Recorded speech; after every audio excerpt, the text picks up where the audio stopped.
Je suis particulièrement ravie aujourd'hui d'être là avec vous, à la FAF Languedoc-Roussillon.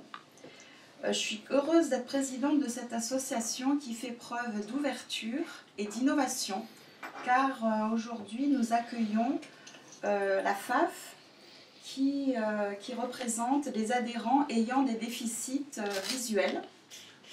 Et pour nous, c'est une innovation et je suis très fière de contribuer à cette convention de coopération que nous allons signer tout à l'heure. Alors en fait, c'était un cheminement qui était tout à fait informel au début, puisque je crois que c'est vous, Madame Leroux, qui avez participé aux ateliers des plus de 60 ans pour apprendre à utiliser l'informatique avec l'animateur du LAM, donc Raphaël Noël. Et puis, chemin faisant, a mûri cette idée de coopération. Et je tiens à remercier en particulier l'accueil chaleureux de Dominique Botorel, le directeur, de Delphine, l'assistante de direction, Mathieu aussi à l'accueil, et évidemment Raphaël Noël, qui a su créer une ambiance bienveillante au cours de ces ateliers. Alors donc nous allons signer cette convention qui aura pour objectif l'insertion, créer du lien. Et donc en particulier dans cet atelier informatique, nous allons nous enrichir d'outils spécifiques pour permettre aux personnes ayant des déficits visuels de pouvoir mieux appréhender l'outil informatique. Voilà, donc pour nous c'est une vraie richesse, pour nous, pour nos deux associations, c'est une vraie richesse parce que c'est le principe du don contre don. Alors qu'est-ce que c'est ce principe? Je vais utiliser la métaphore que vous connaissez peut-être, la métaphore du caillou que l'on jette dans l'eau. Lorsque le caillou rentre dans l'eau, se forment au point d'impact du caillou avec l'eau des petites vaguelettes qui diffusent jusqu'au bord de la rivière. Mais ensuite, savez-vous ce qu'elles deviennent, ces petites vaguelettes? Elles reviennent au point de départ de l'endroit où le caillou a été jeté dans l'eau. Voilà, c'est le don et le contre-don. Alors le don, c'est tout ce qu'on va mettre à votre disposition, toutes nos compétences d'accueil et d'encadrement. Et puis le contre-don, c'est tout ce que vous allez nous enrichir en nous apprenant à mieux accompagner les personnes dont nous ne connaissons pas trop vraiment cet handicap. Il y a des spécificités et c'est grâce à vous que nous allons aussi nous enrichir. Et puis le contre-don, c'est ce que nous connaissons tous lorsque l'on en pratique les situations d'aide. C'est tous ces retours positifs de reconnaissance et sourire de ce que la personne qui a reçu apporte une reconnaissance qui est un besoin fondamental. C'est pas superflu, c'est important d'avoir aussi cette reconnaissance parce que c'est celle qui nous permet et nous encourage de continuer à travailler avec les personnes accueillies. Voilà, donc merci pour cette nouvelle richesse que nous allons découvrir avec vous. Je vous remercie.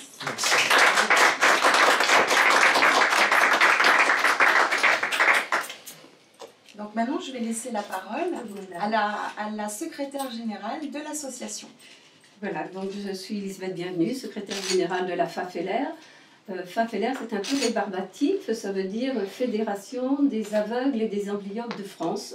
LR, Languedoc-Roussillon, c'est un peu dépassé, mais on verra ça plus tard. La FAFLR a été créée en 1929 par les soldats de la Grande Guerre qui étaient rescapés et qui avaient perdu la vue. Ils ont essayé de créer une association pour rechercher de l'entraide, de l'amitié, pour les aider à surmonter cette épreuve. Et ces deux valeurs, la FAFLR a essayé de les conserver jusqu'à maintenant. Jusqu'à maintenant, la FAFLR a conservé donc ces valeurs pendant 90 ans, puisque la FAFLR a été créée en 1929, on est en 2019, ça fait 90 ans, donc c'est vraiment une vieille dame. Et la Fafeler maintenant a comme but principal de rompre l'isolement des déficients visuels. Alors pour rompre cet isolement, la Fafeler dispose d'un plateau technique de professionnels. Alors les professionnels de la déficience visuelle, eh bien, ce sont bien sûr des instructeurs en locomotion, des orthoptistes, des psychothérapeutes, bon, bref, tout un... Et ils veulent travailler pour permettre aux déficients visuels d'acquérir une certaine autonomie, une autonomie. Alors l'autonomie, c'est le maître mot de la rééducation de déficients visuels, bien évidemment. Mais cette autonomie, une fois, on l'acquiert quand on est accompagné, c'est sûr, quand on est suivi par la Fafeler, mais une fois que l'accompagnement est terminé, qu'on sait tout, cette autonomie, il faut la garder. Il faut la garder dans le quartier, dans son environnement. Il ne faut pas avoir peur d'aller vers les gens, d'essayer de s'insérer, de créer de lien social. Et c'est dans cette optique-là que la Fafeler a rejoint, s'est rapproché, disons, du centre socio-culturel de Gravelle, qui a comme but, lui, de créer une dynamique locale dans son environnement, de créer des ateliers socioculturels, des manifestations sportives, et surtout de créer du lien social. Donc la Fafeler et le centre culturel ont décidé de créer un partenariat dans lequel chacun des partenaires apportera sa part, sa connaissance. La Fafeler apportera sa connaissance de la déficience visuelle en proposant des sensibilisations au centre culturel, en proposant ce que vous disiez, des aides pour les informaticiens. C'est vrai que nous, déficients visuels, nous avons accès au numérique, nous avons accès à l'informatique, mais il nous faut des aides, il nous faut un lecteur vocal, un lecteur d'écran, une synthèse vocale, et l'utilisation de ces synthèses nécessite certaines manipulations qui ne sont pas évidentes, qu'il faut connaître, qu'on n'invente pas. Et l'informaticien de la Fafeler se propose justement d'initier, de montrer toutes ces techniques à l'informaticien du centre, ce qui permettra à un déficient visuel qui vient pour un problème bien précis d'aller avec l'informaticien du centre droit au but sans avoir à expliquer bon, moi je travaille avec une synthèse vocale, etc. C'est vraiment formidable pour nous. Et bien sûr, la Fafeler se proposera d'aider à la collaboration de projets que vous pourriez élaborer dans le centre culturel et dans lequel la déficience visuelle sera impliquée. Le centre socio-culturel ouvre ses portes, et ça c'est vraiment formidable. Il ouvre ses portes en acceptant de connaître ce qu'est la déficience visuelle. C'est pour nous très important parce que ça nous donne un accès aux loisirs sans avoir l'appréhension du handicap. On sait que quand on ira quelque part, vous comprendrez, on ne voit pas. Donc c'est vrai qu'il faut nous aider, mais nous sommes capables de faire quand même beaucoup de choses. Voilà. Donc il y a aussi, je l'ai appris, une cellule de soutien scolaire dans le centre socio-culturel. Ça, c'est aussi important parce que si le déficient visuel a droit aux loisirs, l'enfant a droit à la scolarisation, bien évidemment aussi. Et on peut aider un enfant malvoyant. Un enfant malvoyant n'est pas toujours aveugle, il est malvoyant, il y a moyen de l'aider et il entend très bien en général. Donc vraiment, au niveau, on peut aider les enfants dans votre cellule de soutien scolaire. Voilà, donc je voulais vous dire que merci Monsieur Botorel, je ne sais pas où vous êtes, mais bon, merci. Merci pour nous accueillir, vraiment, pour nous c'est absolument extraordinaire. Et si vous nous apportez beaucoup, c'est évident. J'espère que nous pourrons aussi vous apporter quelque chose, puisque nous ressentons un peu différemment, nous voyons différemment, enfin voyons, entre guillemets, nous voyons différemment, et je pense que justement, au mois de novembre prochain, vous allez accueillir une exposition de photos faites par les déficients visuels. Ouais, c'est un petit peu fou de dire que des déficients visuels prennent des photos, mais non, c'est un atelier adapté à la FAFELER où le déficient visuel et un bénévole voyant font des photos et le bénévole cadre la photo, mais le déficient visuel dit ce qu'il veut qu'on représente. On lui a décrit le paysage et il dit ce qu'il veut et c'est lui qui cadre, c'est lui qui ressent la photo. Et vous verrez, il y a des photos qui sont très intéressantes, des photos qui sont magnifiques, vraiment magnifiques. Donc je vous invite à venir voir cette exposition photo en novembre prochain. Et la dernière chose que je voulais vous dire, c'est que demain, nous avons la journée porte ouverte à la FAFELER. Alors la FAFELER se trouve près du marché Jacques-Cœur, 620 à 420, pardon. Allée Henri II de Morancy à Montpellier. Et donc, évidemment, nous vous inviterons, nous serions ravis de vous accueillir. Nous vous inviterons vous pourrez découvrir ce qu'est la déficience visuelle et aussi les ateliers qui ont été mis en place au sein de la FAFELER, lesquels ateliers sont tenus par, encore là, un binôme, mais un binôme de professionnels, un professionnel et un adhérent.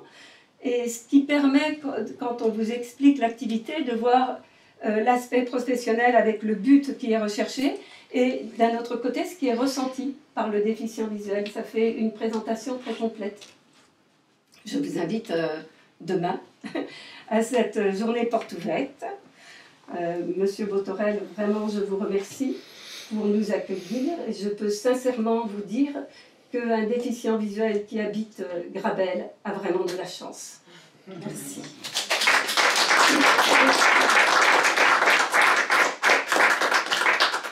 Madame la vice-présidente, est-ce que vous voulez rajouter quelque chose?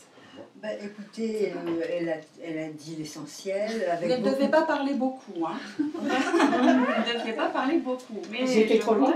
Pas du tout. Elle a dit l'essentiel, elle l'a dit avec beaucoup de cœur. Oui, tout à fait. Et j'aimerais témoigner autant. Oui. C'est difficile, bien sûr, en improvisant, mais je pense que nous avons une chance formidable, c'est que nous nous sommes rencontrés au niveau des valeurs, des valeurs que nous représentons.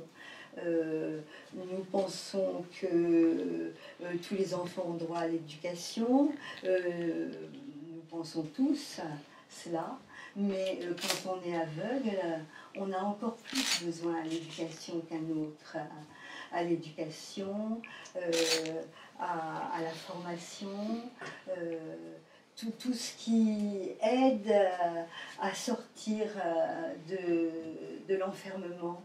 Nos parents, grands-parents qui étaient aveugles chez leurs enfants, souvent éloignés de la vie quotidienne, pas de la vie quotidienne, mais éloignés de la vie. Et c'était bien triste pour eux. Nous sommes heureux de pouvoir, grâce à des actions comme la vôtre, sortir de cet isolement. Merci. Merci à vous.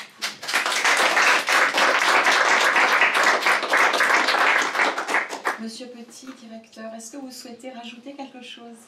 Alors, ça va être très très rapide, puisque les administratrices ont bien présenté le tableau. Juste peut-être deux éléments. On a parlé d'inclusion, mais je crois que c'est le maître mot, c'est l'inclusion pleine et entière. Et le fait qu'un centre social contribue à la signature de convention avec une structure médico-sociale, c'est l'ouverture vraiment. Donc c'est une ouverture intéressante pour nous. C'est le premier centre social avec qui nous signons une convention. On espère qu'il y en aura d'autres qui vont arriver. Alors les centres sociaux, pour nous, c'est effectivement la citoyenneté, la participation, donc ça représente vraiment les valeurs aussi de l'association. À titre personnel, j'ai dirigé un centre social pendant 10 ans, donc j'y retrouve aussi un certain nombre de valeurs et d'éléments qui me tiennent un petit peu à cœur. Et on espère prochainement rencontrer la Fédération des centres sociaux pour pouvoir développer d'autres actions. L'idée étant qu'on ne soit pas dans l'enfermement, et c'est vraiment ce qui est important. Le handicap ne doit pas être caché, il doit vivre dans la société. Et ce qui pour nous va être essentiel, c'est de travailler sur l'inclusion scolaire, la formation professionnelle, l'emploi, mais aussi la vie sociale.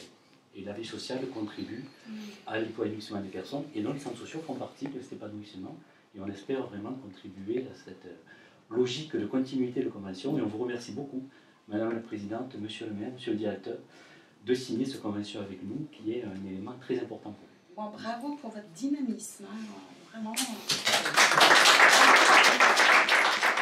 Moi, je voulais juste dire un petit mot parce que je suis ravi de la signature de cette convention. C'est vrai que c'est une porte ouverte, mais le centre Gutenberg et l'association maintenant Gutenberg-Gravel essayent d'ouvrir les portes. Hein. Des fois, c'est pas facile, mais il y a des salariés, il y a des bénévoles, il y a le soutien de la municipalité, fait que toutes les choses peuvent se mettre en œuvre. Et des fois, ça devient réalité. Donc, c'est le cas aujourd'hui. Alors, moi, je pense que c'est une petite étape, mais qui va aussi évoluer dans le temps et va devenir encore plus important. Alors, c'est vrai qu'on vous donnera toutes les coordonnées de la fédération pour que ça puisse s'étendre à d'autres structures, hein, bien évidemment. Mais nous, on est ravis de vous accueillir ici à Gravel. Hein. Voilà, alors bienvenue parmi nous. Voilà. C'est parfait. Voilà. Ici. Ici, c'est possible. Oui. Et en dessous, si vous pouvez faire autrement. Par contre, celui-là. Celui-là. Très bien.